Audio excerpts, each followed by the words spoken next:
Hi there, and welcome to my YouTube channel. I'm Dr. Carmen McGuinness, and today I'm going to offer some tips on how to avoid having your head messed with through sexual attraction. So, sex is a primary biological drive. It's not quite like breathing, which is a reflex, but it's at least as rewarding as eating. And although we can live without sex, we are driven by our hormones to seek it out. But be warned, wherever there are hormones, there are emotions. And as we all know, emotions can be dangerous. Following are some tips for keeping yourself emotionally safe when engaging in sexual behaviors. Stay present. The concept of presence, staying present in the moment, is a hot topic right now in the field of mental health. All manner of psychological problems can follow when people live in the past or future or some alternate reality, the daydream. Here are 3 guidelines for staying present during sexual behavior. Number 1, very important, no fantasizing. Fantasy is a great source of entertainment, but it's not a healthy way to choose a partner or make important life decisions. When we fantasize about someone, the story is our own. It's not really about who and what they are. The fantasy doesn't include the not-so-great stuff that's going on with the really nice parts. The memories we create are not real, but instead are some gilded version of reality. So keep your eyes open, listen carefully, and experience all and only all of what's happening when you make love with Mr. Right or Miss Perfect. You might actually find that what you see, hear, and feel is really great. Or you might save yourself a lot of wasted time if it turns out that he or she wasn't so perfect after all. Number 2, no rumination. Sure, that commute to work might be boring, but mentally rehashing the details of every conversation and meeting can be emotionally dangerous. When we think of a thing, anything, over and over again, we alter the importance of it. It works kind of like a Google search. Try Googling swimsuits, for instance, every day for a few days, and you'll see what I mean. Before you know it, swimsuits, beach vacations, that's the only thing Google's going to spit out at you. It's the same with that nice guy or girl you've been seeing. Think of Scott or Joe or Danny all the time, and bam, you're seeing the world through his filter. You're giving over control of your own reality. Number 3, take care with secondary reinforcers. Alcohol, and for some people drugs, tend to go along with sex and dating. I'm not here to judge, but be warned, these are powerful reinforcing substances. Whenever you pair one reinforcer with something or something else that's also reinforcing, that thing or person takes on the reinforcement value of the secondary reinforcer. I mean, come on, isn't that why men bring women candy and flowers? So when you're accepting that 3rd glass of very smooth Sauvignon Blanc from Mr. Right, be sure you also take notice of his not-so-smooth moves and comments. This part's really important. Maintain your identity. A big part of falling in love or lust involves letting down your boundaries. That's what intimacy is about. But it's important to your mental health that you don't let them down so far and so fast that you stop being uniquely who you are. Here are 4 aspects of your identity to defend with rigor. Number 1, your name. This one is easy. Make him call you by your name. None of this babe or shug stuff.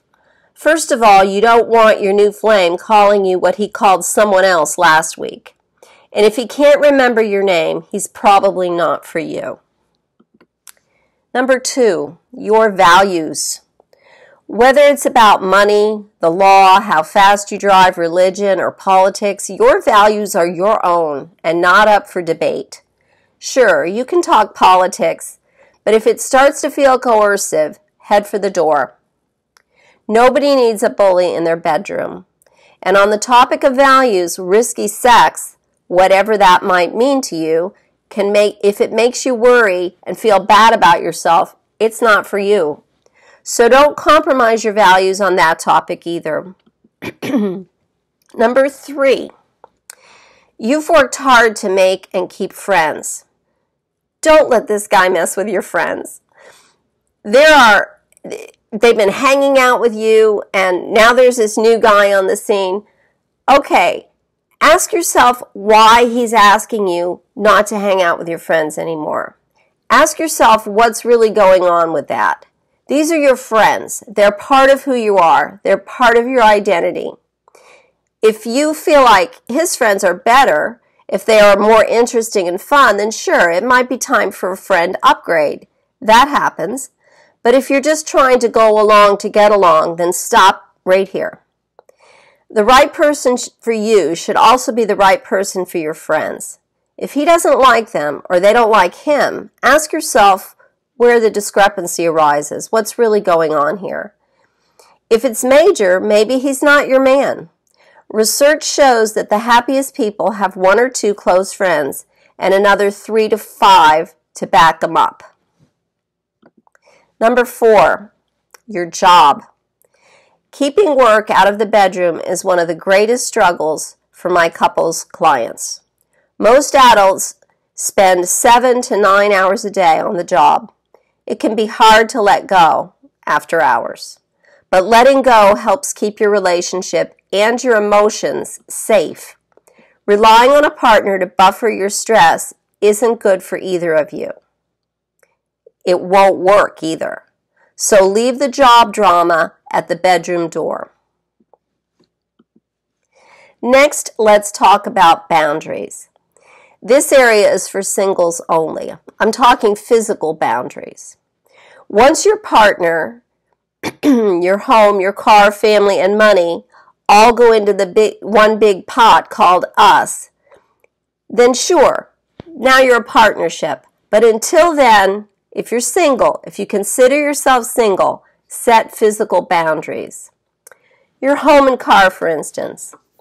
My second husband drove my MG BGT one time, and that was all she wrote. Next thing I knew, I was driving an 8-year-old Peugeot and harboring deep resentment. It happens. A client had a similar challenge when his girlfriend house sat for him while he was in Spain and painted his bathroom Hyacinth 59OB, whatever that color is. Whether condo, motorhome, cottage, sailboat, whatever it is, your home is your castle. Decisions about your home, including when and to whom you open it, are yours and yours alone. Anything else can leave you feeling vulnerable and cranky. If you want a taste of cranky me, just try moving the dish strainer to the right side of the sink. Eek. This one's very important. Your family, physical boundaries. This is especially important when kids are involved. Boyfriends and girlfriends do not get to tell our kids or our little brothers and sisters what to do or how to behave. Period. And if you catch your new beau asking your mother for intimate details about you, end it there. To allow such behavior puts you at risk of feeling isolated in your own family, your existing support system. Next one's a no-brainer. Your money. Sex and money are 2 things that don't belong anywhere near one another. If money is in any way a consideration in who you have sex with or who has sex with you, you're headed for some very sorrow-filled days when the relationship ends. Think about it. Money is security and sex is a hormone-loaded, high-speed roller coaster ride. Do you want to feel any more insecure than you already do on a high-speed roller coaster ride? No. Best to leave your money at the bedroom door with your job stress. In conclusion, no one is guaranteed mental health, and modern living does nothing to improve your odds. Each of us is responsible to keep ourselves safe to the best of our ability.